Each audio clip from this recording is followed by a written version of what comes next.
Hello everyone, this is part 4 of the creepypasta iceberg, the second to last part. I hope you enjoy. I've got a lot of things planned throughout this entirety of the thing, so I hope you enjoy the second to last part of the creepypasta iceberg. Ronald McDonald House. There were two types of Ronald McDonald houses. One that obviously housed kids that either weren't doing so well with either illnesses or anything like that. But there was also a second one that was more secretive. One day, a troubled child arrives at the destination from one of the care workers. Straight away, the place was giving off a really bad impression. A tall grey building with no windows and a giant metal door. The protagonist then walks in and is greeted at the front door with a clown, almost resembling a nurse, just with a painted clown face on her face. The author is then drugged and wakes up in what appears to be some kind of medical facility. He walks around after escaping his cell and realizes that eventually the clowns that abducted him chased after him. And after that, he tried to run away and eventually found himself in Old McDonald's. He then sat down on one of the old benches where you'd see Ronald with his hand over you. He then sat down and began to write his story as the clown left. Psychosis. Psychosis is the story of a man that originally just got to his new dormitory, and after getting there, he knew that he had a strange fear of nothing. He basically had what appeared to be some form of schizophrenia, or at least as to what it could be known as. The first day of him being there, he craved interaction with another human being so desperately that he actually called someone. The call managed to go through, except he called a different person. A man by the name of John. After making that wrong call, however, he then decided to call his actual friend, which surprisingly picked up. Her name was Amy. She called back, and after a while, she said for him to go outside. He does consider the advice at one point, but decides that for now he's just going to go back to his room. He goes back down to his room in the basement when he realizes that he'd been sent a chain email. After which, he decides to email his friends and eventually stumbles into progressive madness. Annie96 is typing. Annie96 is typing is a really classic creepypasta. It deals with the plot twist of these two main characters, David and Annie. The two are at first just texting in one of the main chat rooms. It's all normal with a bunch of friendly banter and all that, when all of a sudden something unexpected happens in the chat. A man is outside, seemingly digging in the back garden for some unknown reason. It's only shortly after, once he eventually makes it into Annie's house, that things take a turn for the worst. Annie later texts David after a long hiatus and says that the thing is now gone and that he should come over sometime. Then David asks, "Annie, how do I know this is you?" And Annie96 goes offline. Topa. Talupa is the story of what appears to be an entity that can be found deep in your subconscious.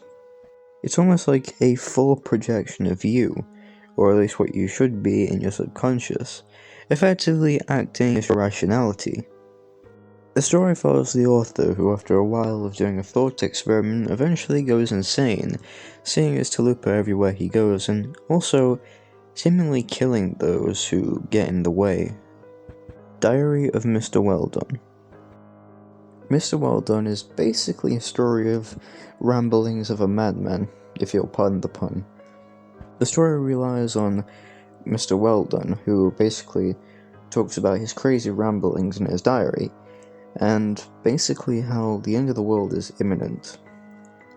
The creepy thing is, however, He enjoys every second of it. Regardless though, I will do a more in-depth video on this when I read the creepypasta.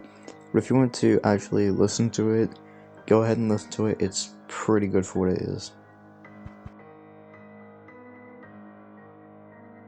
White with Red. White with Red is the story of a man that checks into a hotel. He then asks the woman which room he'll be staying in, and she tells him. He then gets ready to leave, and the woman simply states that there's a room with no number on, and that he should avoid that room at all costs. He does and walks down the main hallway to his room. However, he sees the room with no number. He peeks through the keyhole, curious, and sees a white lady standing in the corner. He then ignores it and goes back the next day looking through the same keyhole, this time seeing nothing but red. He then got ready to check out at that point, when he suddenly blurted out, "What's the deal with the room with no number?" The lady then simply states that he had looked through the keyhole. He then said yes, but then what the person at the front desk said gave the man chills. A long time ago, a man murdered his wife in that very room. The thing was, however, they weren't ordinary people. They were white all over with red eyes. Mr. Mix. Mr. Mix is the story of an old typing game, similar to Mario Teaches Typing, except it was mainly just a bit different considering the fact that it was a cooking game and you had to help Mr. Mix make the preparations of food. The thing is, however, the first two levels being okay, the third one was extremely difficult, with there being a certain word requirement. And on the fifth level, it got so difficult to a point where it was almost completely unbeatable. Also, many children reported being scared of Mr. Mix, and it was only a couple of years later, when a couple of hackers got hold of the game, that they were able to bypass the fifth level. After bypassing it, however, the game was reported to instantly crash violently and saving many different pictures to the main hard drive, almost filling it up completely. The pictures were reported to be heavily disturbed and distorted people, with their faces contorting in agony and pain. It was then discovered that there was actually a sixth level. After completing the sixth level, a bunch of creepy imagery would proceed to flash on the screen, mainly heavily distorted Mr. Mix and a bunch of other creepy images. It was then said that after discovering this, the hackers then refused to talk about it to anyone, and just left this mystery forever. Until a couple of years later, when a child was almost abducted by one of the old hackers. When he was interrogated in the room and being asked why he did that, he simply replied with, "I'm Mr. Mix." Shh. The Princess.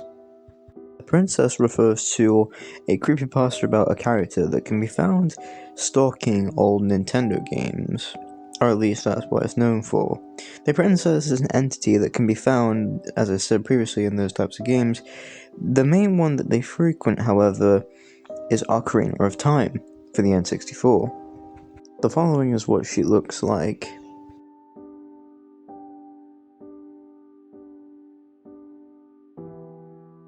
As you can see from that brief picture, she seems to be a 3D modeled character that would probably appear in an N64 game. However, no character has actually been cited like that as of yet, so it's safe to say that it's still a pretty good story, probably just a bit out of the ordinary. However, if you ever do see this character, it's reported that you should probably run, or just turn off the system. $1.wav. $1.wav is a creepypasta about a person that recently tried to fix his other computer, seeing as the one he frequently used had been destroyed in a storm. He then realizes that he needs Windows XP for his main operating system, and he needs to get a new disk. So he does that. He buys it off eBay for $1, and after doing so, realizes that a bunch of strange occurrences have happened regarding a file in the system, simply titled $1.wav. It causes a bunch of creepy things to happen, and eventually, it's revealed that the whole thing is to be some form of a curse, paid for in blood. This story follows our author, which at the time, he was just a young kid, and his father was a repro man. The author of the story always seemed to actually look up to his father as well. It was only on one day, however, when he actually went out to help him one night, and he gets involved in a pretty bad scuffle. Needless to say, it eventually ends in bloodshed, with the author knowing what happens next. Halloween 64. Halloween 64, though bearing a striking resemblance to every other creepypasta, is different in another sense. The main protagonist discovers that one day, while he was looking for some other games and stuff, that he finds a really weird and lost game. It had no title, and it was just a blank N64 cartridge. When he booted it up on his console, however, he noticed that the name of the game was Halloween 64. After a while of playing through, a bunch of coincidences happen. Bad coincidences. The author is described to have thrown up blood, and at one point even coughed it up. The author ends it by stating that if you ever find a copy of it, don't play it. Tota's Maze. The story of Tota's Maze goes as follows. An assistant for an IT professor ends up disclaiming to us that he ends up getting a lot of perks that come with his job, mainly being old computers and a bunch of other things that would probably usually go to be scrapped. Needless to say that with his job he'd also get a couple of games as well, mainly from time to time being really unknown ones and just really old of that. Eventually one day he came across a new game named Tota's Maze. After a while of playing through it as well, mainly just liminal kind of levels with no real basis, he then makes out a distinct face within the red of one of the main characters in this weird game. Turns out that the game was actually responsible for killing many different people. At the end, he remembers seeing a distinct face, the same one that he saw while playing through the game. Happiness for Sale. If you've ever played through the game Majora's Mask or Ocarina of Time, you'll probably know that one of the main characters within those games, or perhaps a side character in one of them, is the Happy Mask Salesman. This story stems off the genuinely creepy atmosphere that the Happy Mask Salesman gives off. It starts in one of the towns, mainly where the Happy Mask shop is. The author, or the character in this story, then describes that the Happy Mask Salesman himself seemed to be very creepy in the sense that his intimidating presence when he was to stare at you with the all too familiar, ominous, and creepy smile they would have plastered across his face. After a while of seeing him around, he then eventually goes into one of the shops, realizing that the only thing he sells is masks. He was really about to leave, knowing that there wasn't that many people in there anyway, when he discovered that the overall expression of the customers in there were the same of the Happy Mask Salesman. They never talked or communicated, they just simply stared at each other. It was only when the two customers had left that he eventually did as well. The next day, or somewhere in between that, he then realized that there was a kid asking Happy Mask Salesman for something. He then went up to them just to see what was going on, when his mouth grossly contorted and stretched. The sound of bones breaking and skin tearing from his wide mouth, slowly getting bigger and bigger. He then proceeded to eat the kid, or so it seemed, by placing him in his mouth, still kicking and screaming. Eventually, the next product to show up was a mask, made from the kid that was once stuffed in the salesman's mouth. The main protagonist is then seen running away and runs to his house. To this very day, he is still haunted by the nightmarish creation of the happy mask salesman. The Queen's Guard. This story follows one of the Queen's soldiers, or more specifically, one of the Royal Guards. The tale itself explains a bit about this crazy tourist, or so it seems at first. The tourist is seemingly getting closer and closer to the author every time. At one point, he was supposed to invite his girlfriend over to his house for a night or two, until eventually, she knocks at the front door. After realizing this, he instantly goes back up to his room, only to find the crazy tourist counting down. 7, 6, 5. The Wyoming Incident. The Wyoming Incident is an alleged true thing that actually happened. It was supposed to be some kind of a broadcast hacking that happened a long time ago. The full broadcast was about 9 minutes long, and it started with a person simply saying, "You will see such pretty things." After the card had been shown, it then cut to an amalgamation of creepy faces and audio files spliced into one thing. It created such a horrifying effect, in fact, that some people actually said that they felt sick and nauseous just after watching the video. Watching the full video itself is supposed to cause complete insanity and just the loss of your overall humanity. I might read this creepypasta in the future as a full thing, but as of now, that's really all there is to say about it. Mendu. As far as I can tell, this is some sort of Spanish creepypasta, and I've tried to get past it, but I don't understand it. Kill Switch. Kill Switch is the story of an old copy of a game that basically seemingly possessed some strange qualities, being very mysterious, and would at the end delete itself. If you want a more in-depth video on this, as I said, I will make a video on it, maybe a bit later in time, but as of now, in a brief scale, that's what it is. Obey the Walrus. Obey the Walrus isn't actually a creepypasta. I mean, don't get me wrong, it's creepy, but in a different sense, I suppose. The whole general idea is that basically someone came across this video, thought it was disturbing, and all it really is just a heavily edited clip of an already existing video of, I'm pretty sure, someone dancing.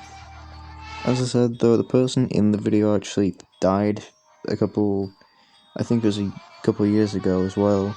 But yeah, major rest in peace to this person. If I'm being honest, they didn't really deserve any of it, it just kinda happened, I suppose. Stubbs Clubhouse. Stubbs Clubhouse is a creepypasta that goes as follows. The author of the creepypasta, who basically states that he had an awesome childhood, basically loved every other thing that people would at that time. The author also stated that he wasn't really into childish kid shows.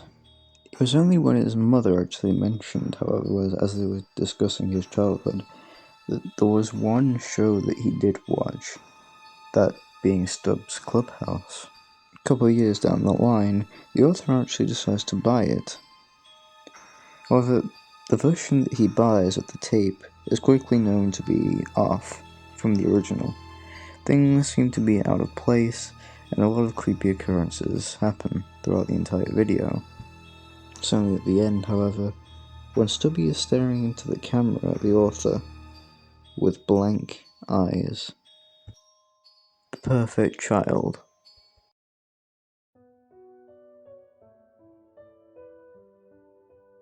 The story of the Perfect Child is something that heavily is noted to be pretty disturbing. The creepypasta wiki even says that people that read this should be at least 18 plus, so yeah. But basically, the story goes as follows, with a perfect child being brought into the world. Everyone went crazy over it until eventually it drove the entire world to murder each other. Some reports of the murders stated that some were only babies themselves that were murdered, all because everyone else wanted this perfect child. Each murder being extremely brutal, and honestly, I'm not going to go into too much detail. I might read the story sooner or later, but I think that's all you need to know for now. Console Me. Console Me is the story of a person that just brought a new Xbox 360. His previous one either broke or just stopped working. After a while, he notices that there's someone talking back to him through all the electronic devices he has. Her name was Claire, and surprisingly enough, she told him a bit of a backstory about how she had supposedly died under mysterious circumstances. The next thing she knew, of course, she woke up in that void, a white void, represented by what appeared to be a game space of sorts. The two eventually meet each other as they are both murdered in mysterious circumstances, wondering who the next victim is going to be. Ted the Caver. In short, Ted the Caver follows a story about our main protagonist called Ted. He's exploring one of the older cave systems. I'm pretty sure eventually gets lost, but then finds his way out again, still traumatized to what he saw. The Basement. The Basement is a terrifying creepypasta in the sense that at first the author recounts his past, being with his grandma a lot and never really going over to see his parents, considering the fact that he'd made so many friends where they lived. Eventually growing up and getting a job and even finding a girlfriend that he was going to marry, he eventually settled on a plan to obviously plan for the wedding. That, of course, meant that he would have to stay at his parents' house for a bit, just so he could save up on costs. Eventually, however, he begins to notice a presence in the basement where he is at the moment. It's a good place to obviously be, considering it's spacious and has a good room in general, but he notices that horrifying presence, and throughout the days he stayed there, he tried to figure out what this creepy presence was, eventually discovering it was his mother. Surprisingly enough, he eventually leaves, gets married, and seemingly is very happy. Until one night, when the author wakes up to get a drink after leaving his wife in bed, he discovers there's a knock at the door, and peeping through the peephole, revealed his mother, wide-eyed and staring menacingly at him. Unknown Format. Unknown Format is the story of a person that one day is ripping some old games for his friend. He finds a torrent add-on that is able to do that, and after a while, eventually gets successful with being able to do it. The reviews themselves were pretty good as well. Nothing really bad could come out of it, or so he thought. It then resulted in his friend slowly going insane after seeing so many creepy and disturbing imagery related to this torrent app. Eventually, he decides to make the world see what the true horrors of death and tragedy truly is. The Strider. The story of the Strider is particularly horrifying in the sense that it follows the author, who after quite a long time of just walking decides to investigate a strange noise. Thinking it's some sort of animal like a deer, he goes to investigate, only to find it's nothing but some sort of different creature. He then goes home and eventually discovers that his parents are missing the next morning. He goes back, only to see that same creature standing there. It eventually kills him, and it's still said that that thing is still out there, waiting for its next victim. Persuaded. Persuaded is a scary story based off the concept of zombies, to say the least. Basically, the story goes as some oil spillage happens on a motorway, and shortly after that causes the whole world to go into a pandemic. People becoming some sort of flesh-eating monster. But then all of a sudden, the author overhears them at the door. Eventually, he hides in his bathroom and realizes that he's going to run out of food when they appear. They're at the bathroom door, constantly begging him to come out. It won't be that bad, when the author realizes that maybe it won't be all that bad. String theory. This creepypasta explains your true actions, technically. Basically, if you were to move your hand right now and to touch something, you would be drawn to that object, maybe by a certain red string perhaps. The Theatre. The Theatre is a creepypasta based on a game. The events aren't really anything special. You just walk around a theatre and the ticket taker there actually serves you to enjoy the movie.